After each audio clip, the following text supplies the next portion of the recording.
Tonight, in our election coverage, filmmaker Mamoun Hassan shares his hopes and fears ahead of the federal election. Assalamu alaikum and good evening. This is Muslim News Canada on Muslim Network TV. I'm Elia Batul. Federal leaders are preparing for debates in Montreal this week. They are focused on body language and key messages. Campaign teams are holding mock debates and recording them for review. Experts say tone and likability matter more than policy. Mark Carney faces pressure due to weak French and limited prep time. Pierre Poilievre is trying to soften his tone, which some find too harsh or aggressive. Jagmeet Singh is fighting for relevance and needs a standout moment. Federal officials are warning Canadians to watch out for online disinformation tied to this week's election debates. With French and English leaders' debates set for Wednesday and Thursday, officials say online activity typically spikes. They say while much of the information shared is legitimate, false claims can also spread rapidly. Disinformation is used by threat actors to polarize and erode trust in democracy, often exploiting divisive issues like immigration. Tactics include fake accounts, bots, and paid influencers to manipulate public opinion. Asylum and refugee issues have taken a backseat in the upcoming federal election, overshadowed by economic concerns and U.S. tariffs. However, a recent rise in asylum seekers at Quebec's border may revive debate, especially as global displacement reaches record highs. Leaders Mark Carney and Pierre Poilievre have offered starkly different takes.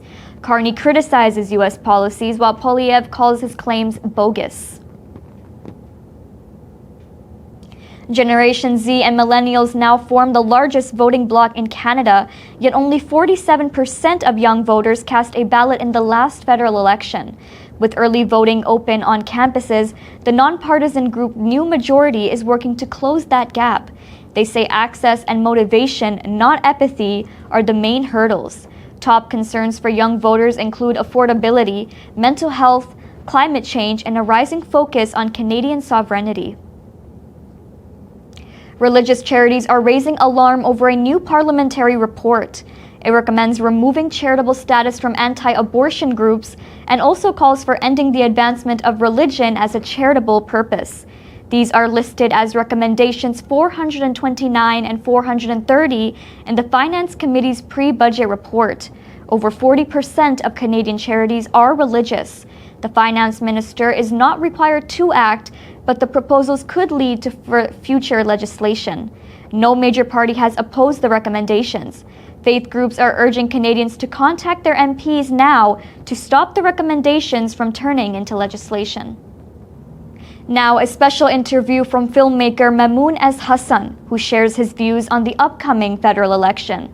I think the same thing as I think a lot of Muslims are thinking at the same time. At this time right now, actually, I'm quite concerned about a lot of issues that are happening in Canada. I'll be really frank with you. I think that Muslims are starting to think very differently about Canada for the past couple of years. So this election is quite important for us. Obviously, number one is Islamophobia. I don't want to say Muslims are fearful, but I can say personally, I am concerned. I'm quite concerned. I'm worried for my children. I'm worried for my daughters. I'm worried for my wife. I'm worried for my sisters in the community. They're the visible Muslims. They're the ones who oftentimes are the ones dealing with Islamophobia from I guess really the physical perspective of it. They're the ones who are, visible and seeing things, and we're seeing the attacks that they themselves are going through. That's the first thing. The second thing is, obviously, I'm quite concerned with Canada's foreign policy towards Muslims all around the world. I'm really, really concerned with that. Canada used to be a completely different country when we came here. But now that we are no longer coming here, and now we are actually a part of Canada itself, I'm seeing that Canada is just moving in a completely different direction than we are hoping for. I'm disappointed. I'll be really honest. I'm quite disappointed on how Canada has been dealing with issues that are really, really important to the Sudanese community, specifically to the Muslim community as a general. I hear a lot of talk. We've been sold a lot of rhetoric. There's no action. We haven't seen it at all.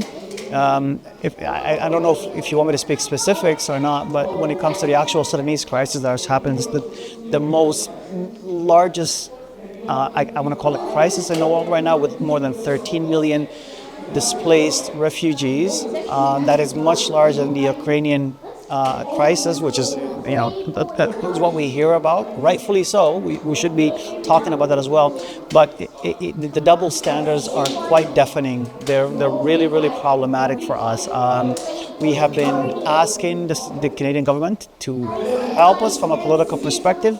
And from politician after politician, we've heard the words really loud and clear: no, because you don't have the political push as the other countries. It was very, very clear. It wasn't even something that they actually tried to hide. They said to us, there's just not much we can do because we just don't have the political clout at this time. At the same time, we see the programs that Canada itself has actually announced, the reunification, the family reunification program for us. They refuse the whole idea of refugees. So they're saying, here's what we'll do is we'll allow you to bring Sudanese who have family members in Canada, bring them here. But it's been 3 years. The war has literally ended, and there has not been one person who's actually come here as a part of that community so far.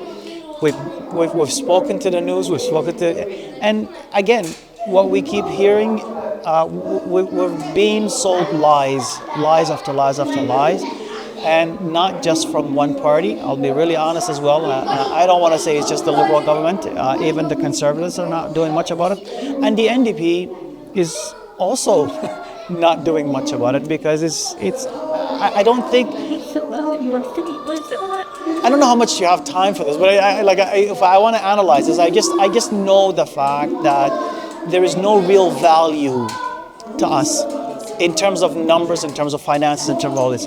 And then the question comes all of the time, is Canada going to be a principled country that's based on values, or is it just going to be a country that's based on values, money-wise, numbers, and all of these kinds of ways? And that's a very, very, very obvious hypocrisy that's happening. I think everybody should vote their conscience. I'm all about punishing the Liberals for ignoring our brothers and sisters in Gaza. But I am also really concerned with the consequences of that. We may be powerful enough to punish the government itself. I'm just not certain that we're capable of handling the consequences of that punishment. It's a dilemma in my mind. I don't know who to vote for, personally. I know who to vote for. I'm just not sure the consequences of voting for that person are going to be satisfying enough for me.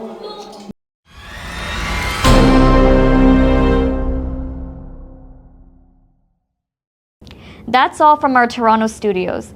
Thank you for watching Muslim News Canada.